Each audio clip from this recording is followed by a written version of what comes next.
Realism and abstraction. We hear these terms a lot. In fact, when someone asks us to describe our work, they usually want us to pick one or the other. These terms get used a lot, but there still doesn't seem to be a universal agreement or a consensus or a black and white definition that we can use for both realism and abstraction.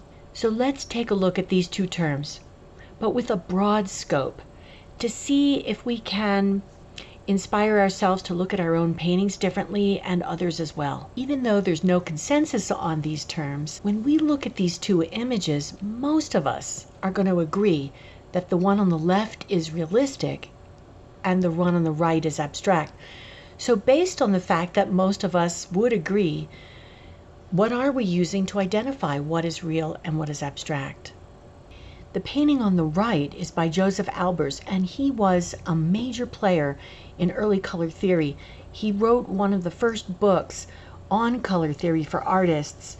Albers chose to use squares for his paintings, and that's because he felt that squares were associated the most out of any shape for something man-made rather than something in nature.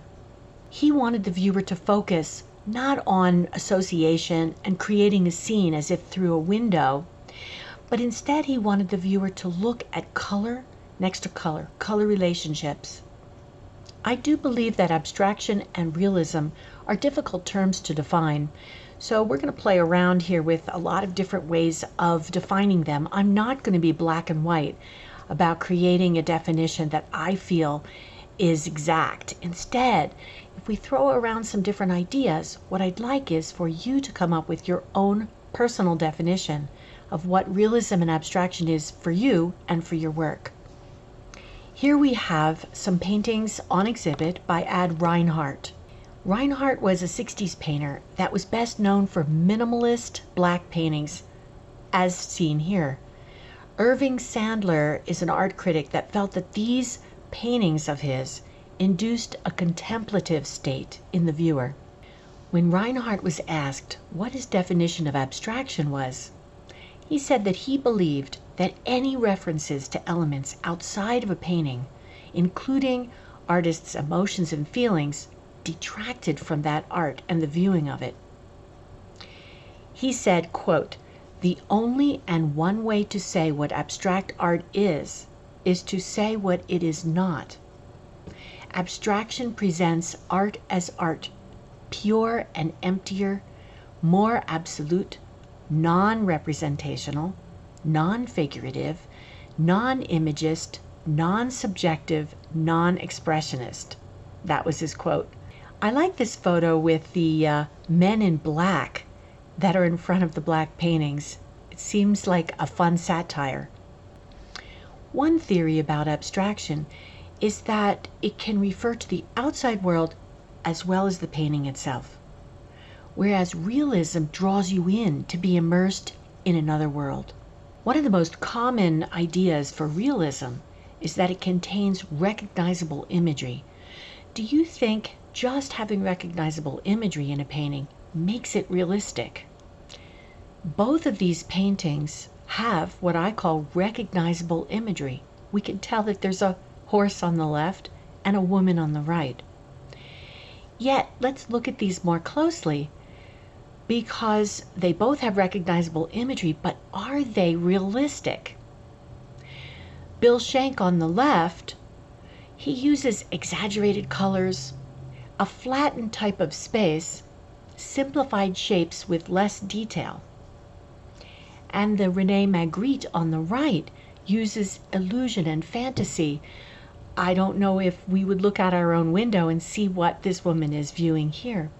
So he's using a surrealist approach. So again, both of these have realistic imagery.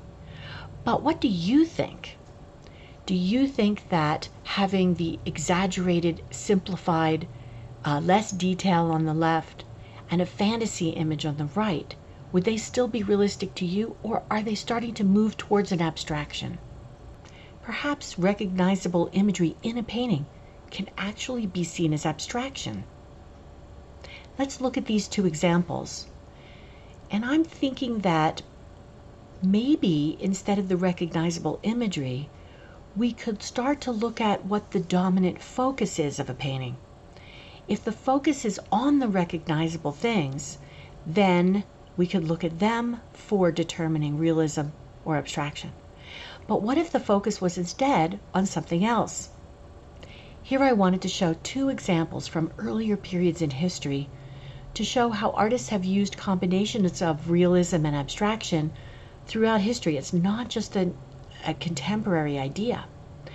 So we can't really say that realism is Renaissance and abstract is contemporary or modern. Some artists work in what I see as a delicate balance between abstraction and realism. Here's Philip Guston and Milton Avery, both two of my favorite artists. And these paintings for me feel like they have recognizable imagery, and yet the focus isn't really on that imagery, but more on the artist's interpretation, the artist taking their own personal ideas, adding heightened color, taking away detail, exaggerating certain things. In this case, these paintings are more about the viewer response. I feel as if the artist is more interested in playing around with the viewer's interpretation of what these images could be.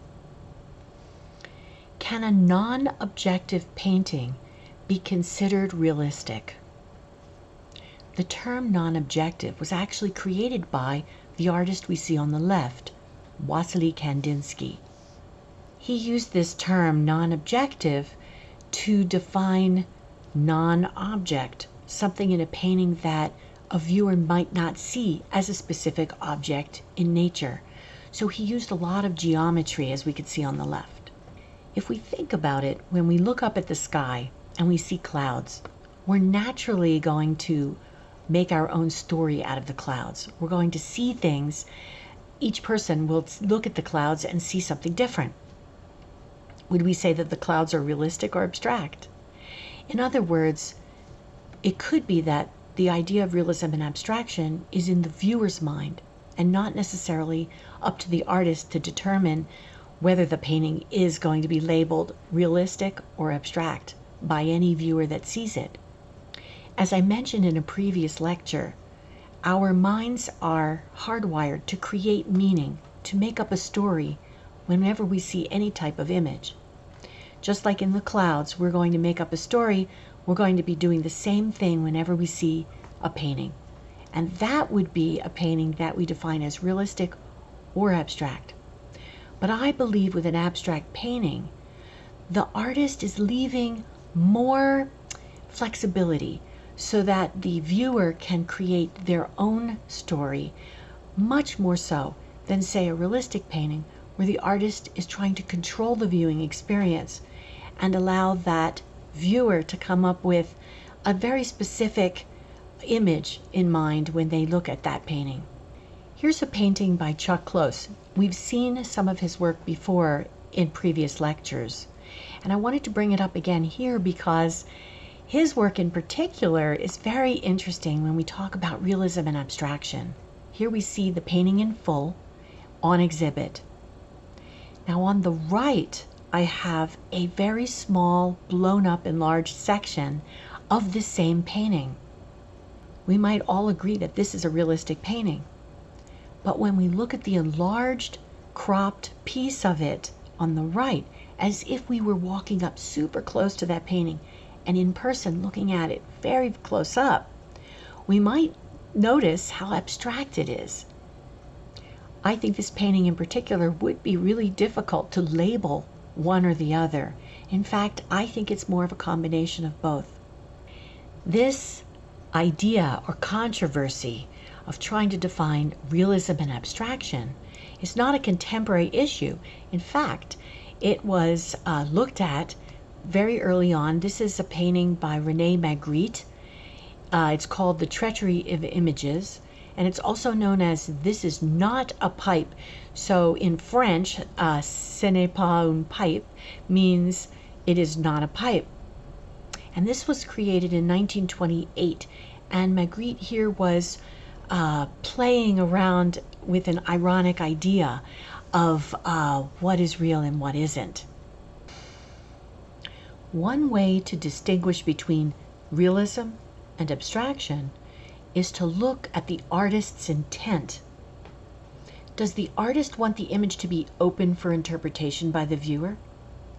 Or does the artist intend for more control over the viewer's reaction? The more open to interpretation, the more it can be defined as abstract. Again, this is my definition.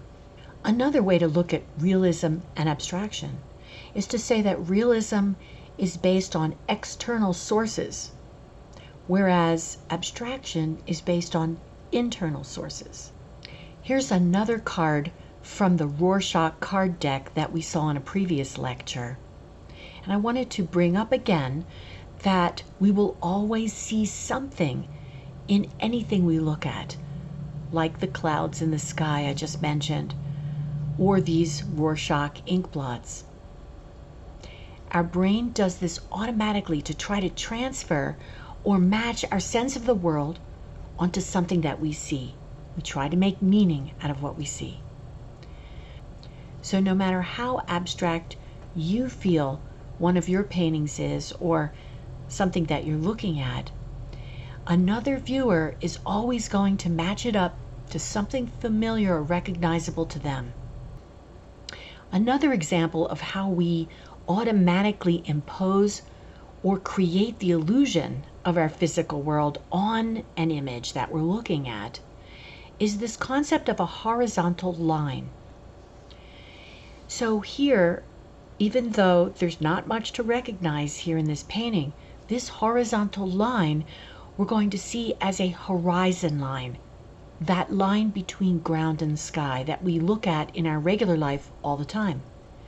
So most of us are going to see this image and immediately interpret it as ground and sky. Any horizontal line that we put in a painting that goes all the way across will almost always read as a horizon line for the viewer. Here are two paintings that are very similar.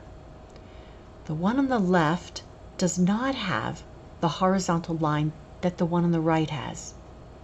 The one on the right, it's very subtle, but you can see it's split into two parts that we could interpret as ground and sky, even with all these abstract things floating around in the painting. I'd like you to take a look at each one separately and think about how it makes you feel. The one on the right with the perceived horizon line is going to feel a little safer, give us a little calmer feeling, because in real life we think of ourselves as standing upright with ground below us and sky above us. So any image that also replicates that idea is going to feel more expected, feel more calmer. Let's think about that idea of visual tension that I've brought up in previous lectures. Here we would say that the visual tension is much higher with the painting on the left and a little less high with the one on the right. What does that mean? It doesn't necessarily mean a better or worse painting, including this horizon line, or a better or worse painting having a higher or lower visual tension. It's merely the measure of how a viewer may interpret a painting, feeling a little more unexpected or feeling a little more expected. And every viewer is going to have a different window, a different preference of visual tension that they prefer. So the idea of visual tension is not something that we can always control. It's really up to the viewer to impose their own concept of how it makes them feel, how this visual tension makes them feel. For some people, the one on the left, the visual tension is going to be quite low because they're used to looking at abstract work with a floaty kind of feel. For your average viewer who doesn't look at paintings very often, the one on the left might feel like a higher visual tension. But again, putting a horizon line or horizontal line in something that is abstract will create a safer feeling. And I tend to use that a lot in my work. As I said before, I like a meditative feel for my paintings. So I like a lower visual tension, but not something that's going to be so low that it's going to feel like wallpaper and won't be noticed. So I'm always looking for that balance of how much tension to put in my painting to still attract and engage a viewer, and yet not have such a high visual tension that it throws them off and they're not interested in looking. And this is something I'd like for you to do for your own work. Determine how much visual tension you would like in your own work for your viewers. Here are two of my paintings. If we look at the one on the left, it doesn't really have a specific horizon line, but by using what looks like water on the bottom and what looks like sky on the top, we can assume that there's a horizon somewhere in there. In other words, the horizon line is implied. So often with our paintings, we can have the idea of a ground and sky or horizon line without actually putting an actual horizontal line in there. The one on the right, if we look all the way up near the top, say the top fifth of that painting, there actually feels like there's a horizontal line that creates a horizon line. So I'd say both of these paintings have that horizon line feeling. The one on the left, it's implied, and the one on the right, it's very softly put in there. Here are three paintings by Monet. I love this association of these three if we look at them in terms of the horizon line that I've been talking about. The one on the left has a very specific line. We can see it. Again, a line doesn't have to actually be a black line that you draw across. It can be the edge between the color of the ground and the color of the sky. So on the left, there is a very specific break between ground and sky, or we could say a specific horizon line. The painting of Monet in the middle has such a subtle or implied horizon line. We think of it as ground and sky, but it's really hard to find a specific line or specific edge where the ground meets sky, but we feel that it's in there. Again, this one would be implied. So we have obvious on the left, implied in the middle, and on the right, it doesn't even exist. If we look at paintings in terms of defining realism versus abstraction, we could just use this simple idea of a horizon line, where we could say if there's the feeling of a horizon line in the painting, it could feel realistic to us, ground sky. But if there isn't any, it could start to merge into what we would consider abstraction. Instead of defining realism and abstraction in concrete terms, in other words, trying to come up with a specific definition that we think everyone would agree on, I'm not sure that's possible. But instead, for each of us, I think it's important to come up with what we feel is realistic and abstract for our own work. I like to think, instead of specific definitions, I like to think of a spectrum. Now I'm using color just as a way to create a spectrum. I'm not saying that red is realistic and purple is abstract, but instead I'm just using that as a kind of an image to represent a spectrum, and say, we could say that realism is on one side and abstraction is on the other. And in the very beginning, the first slide that I showed where I said most people are going to assume that the painting on the left is realistic and the one on the right is abstract, we could put those on the very ends of the spectrum and say, here's where everybody would say realistic, here's where everyone would say abstract, and then there's all this room in the middle where we can come up with our own interpretation. Here's a painting by Ellsworth Kelly. I've included it here because the PDF document that I have for this lecture includes a link to a YouTube video where Ellsworth Kelly is being interviewed, and he says some interesting things about abstraction and realism that I thought you would find helpful. This is probably a good opportunity to bring up something that I want to share with you. A lot of the concepts that I'm talking about in this course are not to be taken as rules, but instead as concepts. If we look at them as rules, we're going to be restricting ourselves. And as artists, we want to stay very flexible. Now, there's a lot of technical things that we want to keep as rules if we want our painting not to fall apart. A lot of the concepts I'm talking about, the art of image making, have no rules. For every concept that I bring up, I'd like you to think about your own intuition. Follow your own intuition. If I say something and it doesn't feel right for you, go with what you feel is your own truth. That is the only rule I can think of, is to follow your own truth. The things I'm bringing up here in the course are just things to consider, to maybe expand our idea about what we paint and why.